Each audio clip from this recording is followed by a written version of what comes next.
Hello, I'm Hingers, and welcome to Pocket for Tuesday, the 15th of March. Ha!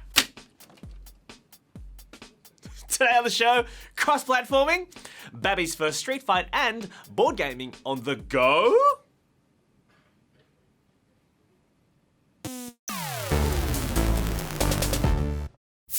Alright, here's what's been making the news. Crowdfunding sci-fi juggernaut Star Citizen has reached a new milestone. Total funding for the game now stands at $110 million with 1.3 million players. Or ship owners, or Star Citizens, I don't know what they want to be called. For some perspective, the budget for the total development costs of The Witcher 3 by CD Projekt Red is estimated at close to $81 million US.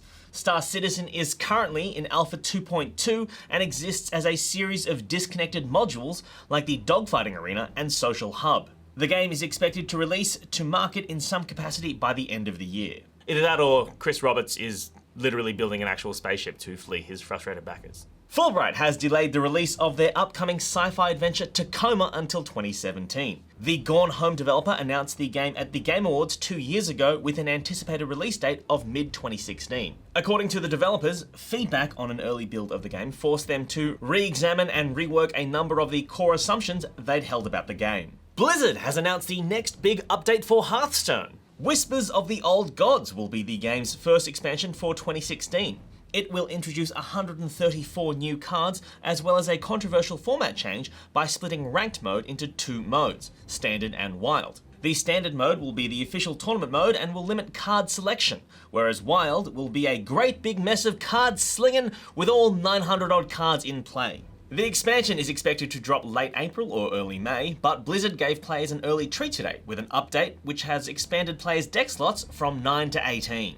Sticking with Hearthstone, a 15-year-old has won the game's biggest esports tournament of the year. William Amnesiac Barton became the youngest professional Hearthstone player in the world when he won the Hearthstone America's Winter Championship. For taking the top spot, Amnesiac scored a cool $25,000 US and a guaranteed place in the 2016 Hearthstone World Championship in November. I'm joined now by Hex to talk about our final news story. Hi! Hi! Microsoft has announced cross-network play for Xbox One. This feature will allow Xbox One owners to play online games with Windows PCs and maybe even the PlayStation Network.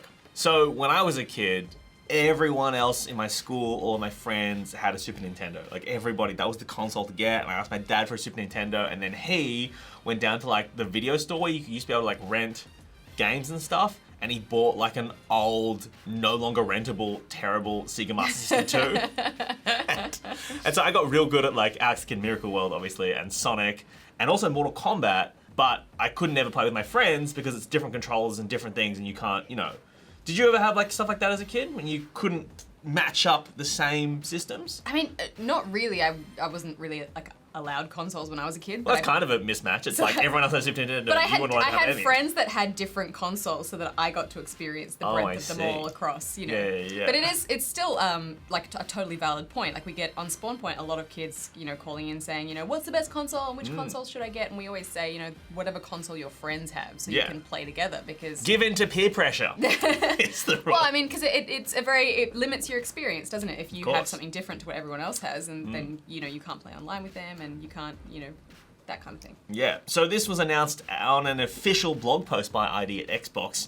To quote from it directly, this means players on Xbox One and Windows 10 using Xbox Live will be able to play with players on different online multiplayer networks, including other console and PC networks. Anyway, the first game that's going to take advantage of this is going to be Rocket League, which is finally going to support PC, Xbox crossplay. Yeah. Are you likely to take advantage of this?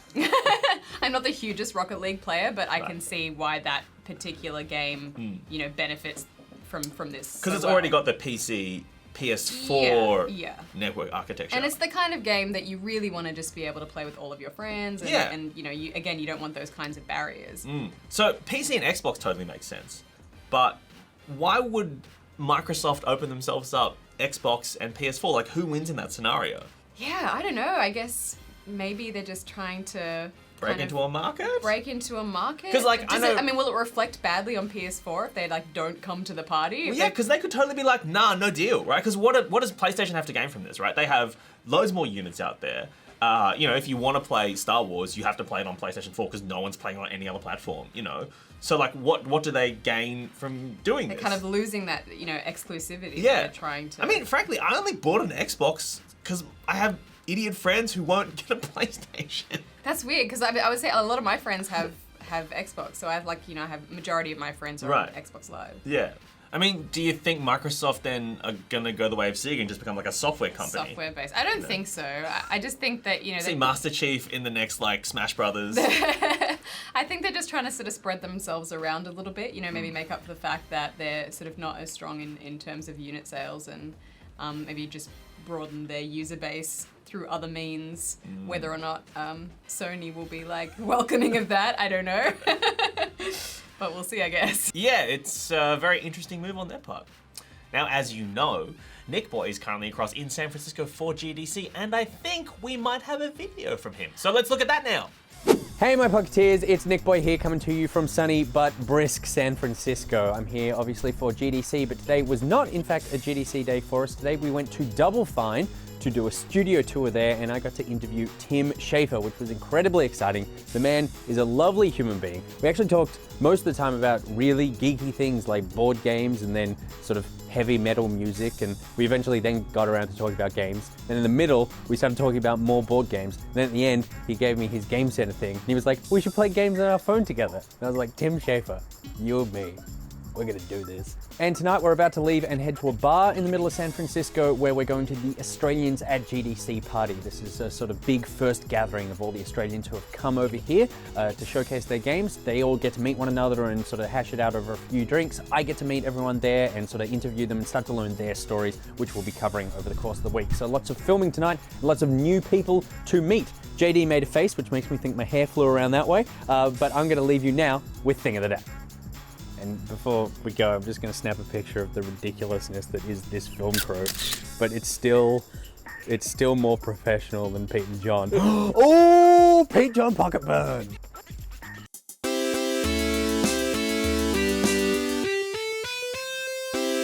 The story mode in Street Fighter V is so easy that even a baby could beat it. No, really, a dumb baby. The 6-month-old child of YouTuber Papa Paint button mashed his or her way through the game's story mode as Birdie. See you at EVO 2030, kid. Come on, baby. Anything. Just Any hit button. a button. Any button. Come on. Yeah. No. No, so, Get him. Come on, baby. so cool. Baby, you can do it. Yeah. Woo.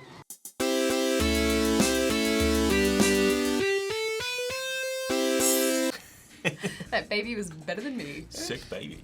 All right, now it is time for Talk Through Time, where we get a topic to talk through at this time from you to talk through time. Talk. Huh?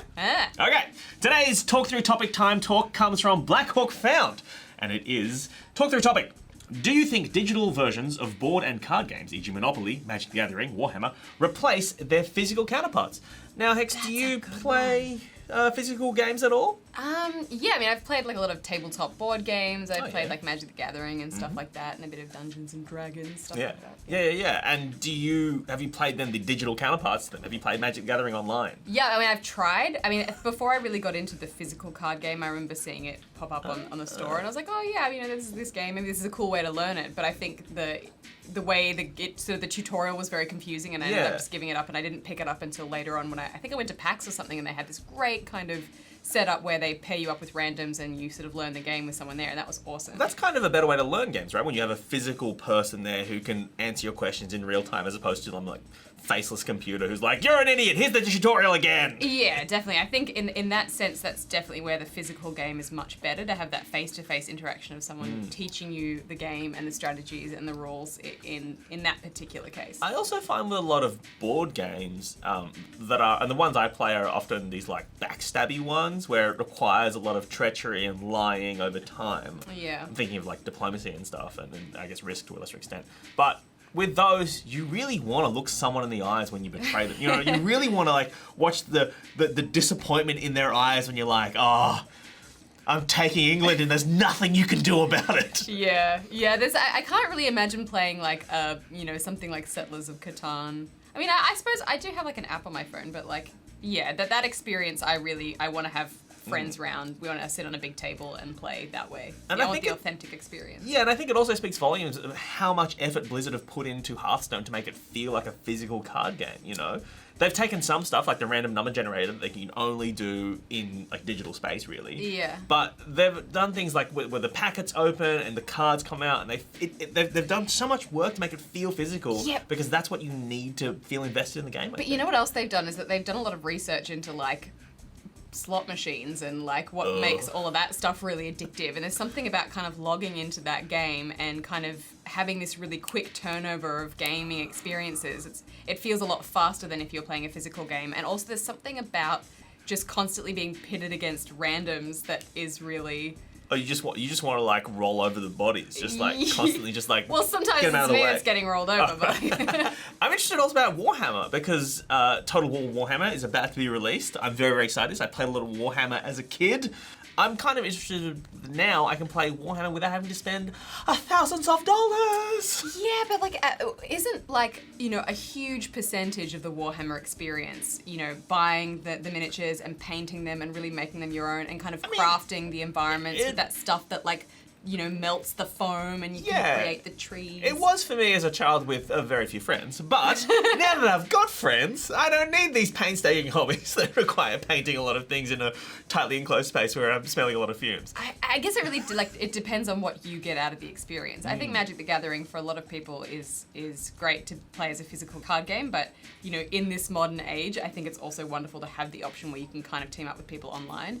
Similar with things like Dungeons and Dragons. Because you've played a bit of that in the past, right? Yeah, and that's always been a tabletop experience for me. But a big barrier for me playing that game regularly is that I just don't have the kind of lifestyle that allows me to commit to going to someone's house every week, you know, for that length of time. So I find I don't end up playing as much as I'd like to. Yeah. Whereas now that they have these online programs where you can you know talk over voice chat and you can play D&D online, I mean that's way more appealing to me. Yeah, totally. And that's awesome. And it's not really taking away from the experience as such because you're still interacting and talking with people and you're having that kind of experience. But then if you're not in real life, people can cheat their dice rolls, and they do it all the time. I'm sure they do it. That's not a 20. You rolled a 3. Admit you rolled a 3 and move along, right? You failed the check. Get out of here. You need new friends.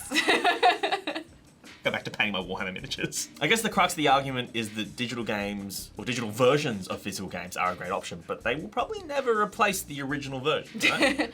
I agree. However, like what we're saying sounds like we're dating ourselves. You know, like the next generation of kids are going to be like, back in the day, they used to play with physical cards, and they thought that would never change. Yeah, it's like those guys who are like, yeah, television will never take off. Just don't make them like they used to. All right, that is it for today's episode of Pocket, you Pocketeers. Let us know what you want us to discuss tomorrow in the comments. And while you're on the internet, check us out on Facebook, YouTube, and iView.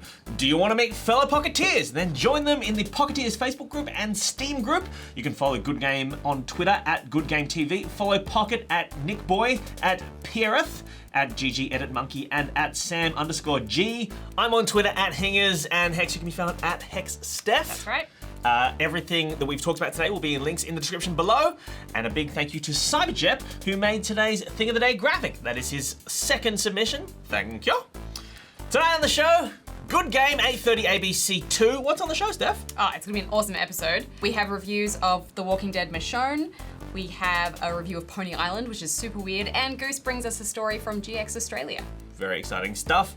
Tomorrow on the show, you're going to be taking over, Hex. Yeah, I'm going to be sitting in that seat. Right here, let me tell you, it's very comfortable. All right, thanks for watching. We'll see you next time. Hex out! Hex out! Get ready to cause some mayhem. Mayhem. I don't usually wear t-shirts with stuff written on them because I feel like it's making some kind of profound statement.